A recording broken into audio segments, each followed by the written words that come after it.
Hello everyone. क्या आप जानते हो कि जेम पे अगर आपको ऑर्डर मिलता है तो आपको कितना फी जेम को पे करना पड़ता है? रिसेंटली जेम ने अपनी रेवेन्यू पॉलिसी में चेंज किया हुआ है। इस चेंज के थ्रू जेम ने जो फी एज ए सेलर आपको जेम को पे करना पड़ता है ऑर्डर मिलने के बाद में, इसको कम किया है। मतलब ये एक अच्छा बेनिफिट या पॉजिटिव मूव जेम ने सेलर को पास ऑन किया हुआ है।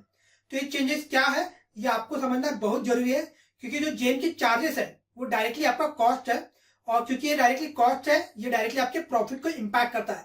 इसलिए आपको ये समझना बहुत जरूरी है कि जेम आपसे कितने ऑर्डर वैल्यू पे कितना फी चार्ज करेगा। तो ये जो रिसेंट चेंजेस है ये मैं आपको आज इस वीडियो में समझाने वाला हूँ।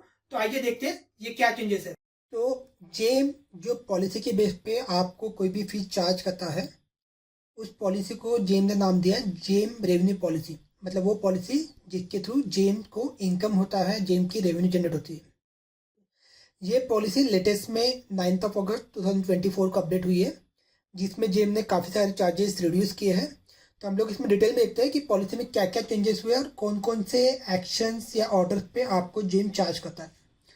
तो सबसे पहले जेम आपको जो आपको सेल ऑर्डर, मतलब आपको जेम के थ्रू कोई ऑर्डर मिलता है, चाहे वो डायरेक्ट ऑर्डर हो चाहे वो बिडिंग के थ्रू ऑर्डर हो, तो उस पर जेम कुछ फी चार्ज करता है, जिसके अराउंड कुछ रूल्स एंड रेगुलेशंस है वो हम लोग समझेंगे।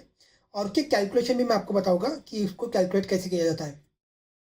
देन जेम पे अगर आप कोई फॉरवर्ड ऑप्शन में पार्टिसिपेट करते हो और वो फॉरवर्ड ऑप्शन आपको अगर मिलता है तो उस पर भी जेम कुछ फ़ी चार्ज करता है, जिसको फॉरवर्ड ऑप्शन की फ़ी कहा जाता है। देन जेम जो OEMs है, ओरिजिनल इक्विपमेंट मैन्युफैक्चरर्स, उसको एक डैशबोर्ड प्रोवाइड करता है जिसको कहा जाता है बिजनेस कॉकपिट। उसको भी जेम चार्ज करता है, तो उसके चार्जेस क्या है ये भी हम लोग देखेंगे। और लास्टली जेम पे जो रेट कॉन्ट्रैक्ट जनरेट होते हैं उस पर क्या चार्जेस लगते हैं ये भी हम लोग देखेंगे। तो मोटा मोटा जेम 4 अलग अलग ऑर्डर्स टाइप पे आपको चार्ज करता है। ओके, तो सबसे पहले हम लोग बात करते हैं जेम के charges in case of sell order. तो मैंने यहाँ पे आपको 2 टाइप के स्क्रीनशॉट दिए, जहाँ पे आपको नई पॉलिसी और पुरानी पॉलिसी दोनों के स्क्रीनशॉट्स यहाँ पे आपको दिए हैं। तो हम लोग दोनों डिस्कस करेंगे। सबसे पहले आपको ये समझना है कि जेम में 2 टाइप के चार्ज के कैलकुलेशंस है। एक है AMC, मतलब एनुअल माइलस्टोन चार्जेस, ये वाला।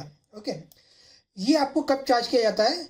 जब आपका जेम पे जो एक फाइनेंशियल ईयर में टर्नओवर अगर 20 लाख से ज़्यादा हो जाता है, 20 लाख एंड अबव, तब जाके आपको AMC एनुअल माइलस्टोन चार्ज पे करना पड़ता है। ओके, तो ये कितना रहता है? तो ये रहता है 10,000 रुपीज़ प्लस टैक्सेस। मतलब मान लो आपने छोटे छोटे 5 लाख का एक, 3 लाख का एक, फिर 5 लाख का, 5 लाख का, ऐसे छोटे छोटे ऑर्डर ले अपने लिए। तो जब ये पूरे का टर्नओवर है वो 20 लाख क्रॉस कर लेगा, तब आपको 10,000 रुपये और टैक्सेस पे करना है। ओके, जिसको कहा जाता है AMC charges, annual milestone charges. दूसरा चार्जेस रहता है जो कहा जाता है ट्रांजैक्शन चार्जेस। ये चार्जेस पिक्चर में कब आता है? जब आपका AMC चार्ज हो चुका हो और उसके बाद में अगर आपको कोई भी ऑर्डर मिलता है जिसका वैल्यू 10 लाख से ज़्यादा हो। ठीक है, AMC ऑलरेडी चार्ज हो चुका है और नया अगर आपको कोई ऑर्डर मिल रहा है जिसका वैल्यू 10 लाख से ज़्यादा है, तो आपका ट्रांजेक्शन चार्ज पिक्चर में आता है। अब ट्रांजेक्शन चार्ज कितना लगता है? तो ये लगता है 10 लाख से 10 करोड़ के बीच में अगर आपको कोई ऑर्डर मिल रहा है तो उस केस में आपको 0.3% ऑफ ऑर्डर वैल्यू आपको पे करना पड़ता है। ओके, यानी 10 लाख का अगर आपको ऑर्डर मिल रहा है तो उसका 0.3%, 20 लाख मिल रहा है तो उसका 0.3%। और अगर 10 करोड़ के ऊपर का कोई ऑर्डर आपको मिल रहा है तो उस केस में फ्लैट 3 लाख रुपीज़ का आपको चार्ज इसमें लगेगा। ठीक है, 3 लाख से ज़्यादा नहीं लगेगा, फ्लैट 3 लाख रुपीज़ का चार्ज आपको लगेगा। ओके, तो ये है नए चार्जेस जो काफ़ी रिड्यूस किए हुए चार्जेस। अगर आप यही कंपेरिजन पुरानी पॉलिसी में करोगे तो पुरानी पॉलिसी में 5 लाख के ऊपर कोई ऑर्डर मिलता था तो आपको 0.45% चार्ज करना पड़ता या देना पड़ता था, वही 50 करोड़ तक। 50 करोड़ के ऊपर 0.4 और 100 से 200 CR में 0.3%। और मैक्स टू मैक्स ये वैल्यू जो है वो 72 लाख तक जा सकता था। तो जेम ने इसको काफ़ी रिड्यूस कर दिया और ये कर दिया है 3 लाख पे।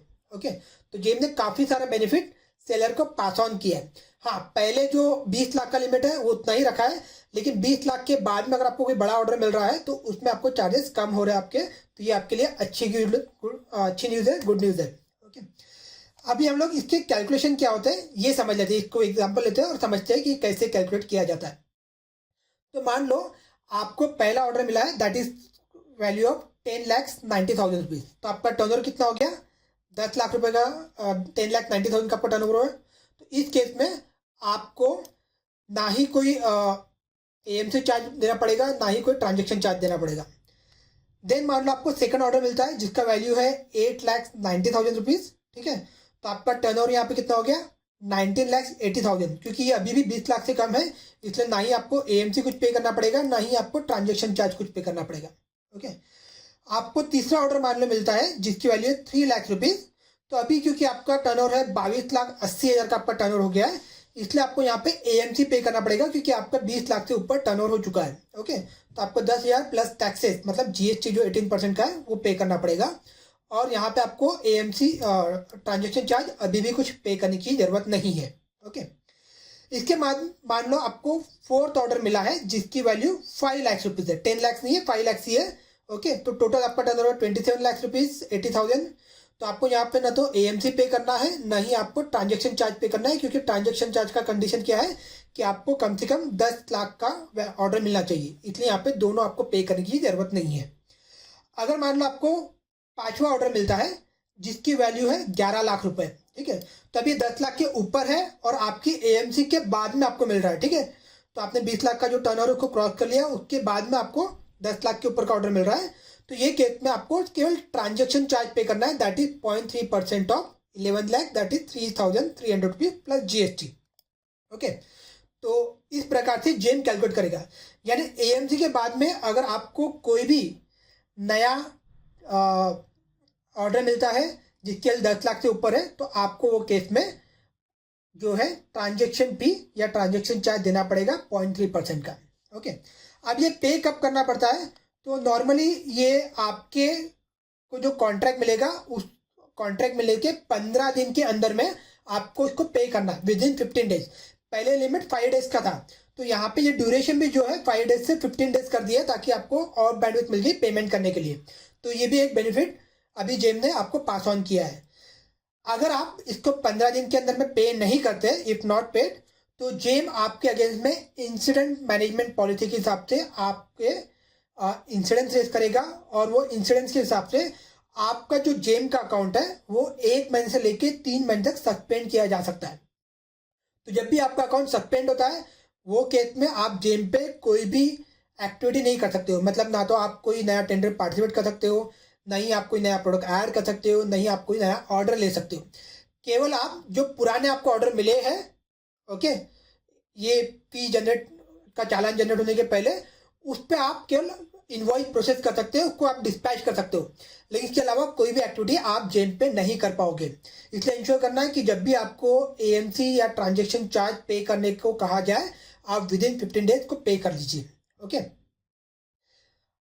ये अमाउंट आपको रिफंड भी हो सकता है। मान लो कि जो ऑर्डर पे आपको एएमसी या ट्रांजेक्शन चार्ज हुआ है, आपने उसको पे किया, लेकिन किसी कारणवश बायर ने उस ऑर्डर को कैंसिल कर दिया, तो उसके भी कुछ काफ़ी सारे रूल्स है, उस पर मैंने एक अलग वीडियो बनाया है, वो आप देख सकते हो।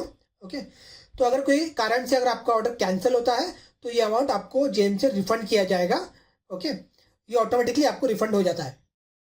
चलिए, अब सेकंड टाइप का जो चार्जेस जेम आपको चार्ज करता है वो है फॉरवर्ड ऑप्शन। तो फॉरवर्ड ऑप्शन में सिंपल पॉलिसी रखा है कि अगर कोई भी फॉरवर्ड ऑप्शन अगर आपको 20,000 से ज़्यादा वैल्यू का अगर मिलता है, ओके, तो उस पर जेम फ्लैट 0.3% के हिसाब से चार्ज करेगा।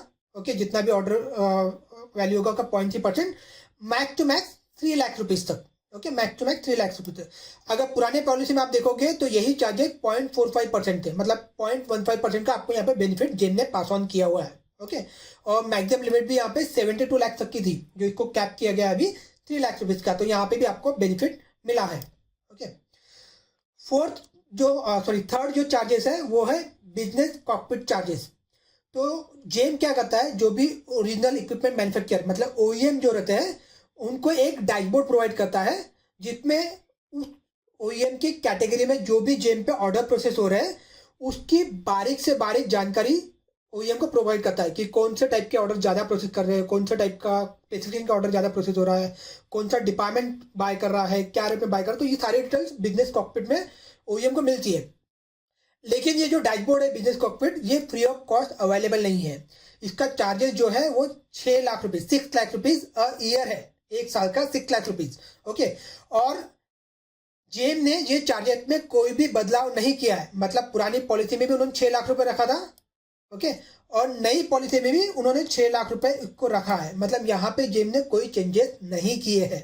ओके, नेक्स्ट चार्जेस हम लोग देखते हैं, जिसमें रेट कॉन्ट्रैक्ट जो टेंडर्स होते हैं उसके चार्जेस के बारे में बात की जेम ने। तो अगर आपको कोई रेट कॉन्ट्रैक्ट का टेंडर अगर आपको मिलता है जेम पे, तो उस पर भी कितने भी वैल्यू का, मतलब 1 रुपए से लेके तो करोड़ रुपए तक का कितना भी रेट कॉन्ट्रैक्ट रहने दो, उस पर GeM 0.3% of order value charge करेगी, max to max 3 lakh rupees. Okay, तो पुराने पॉलिसी में ये भी 0.45% था और 72 लाख मैक्स जा सकता था।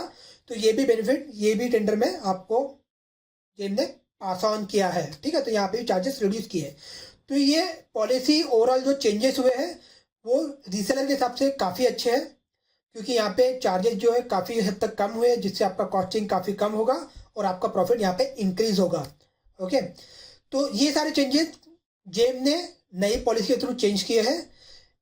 अगर इस टाइप के और भी चेंजेस जेम पे आते हैं तो वो हम आपको लगातार अपडेट करते रहेंगे। अगर आपको इस टाइप के अपडेट चाहिए तो प्लीज़ हमारे चैनल को सब्सक्राइब कीजिए।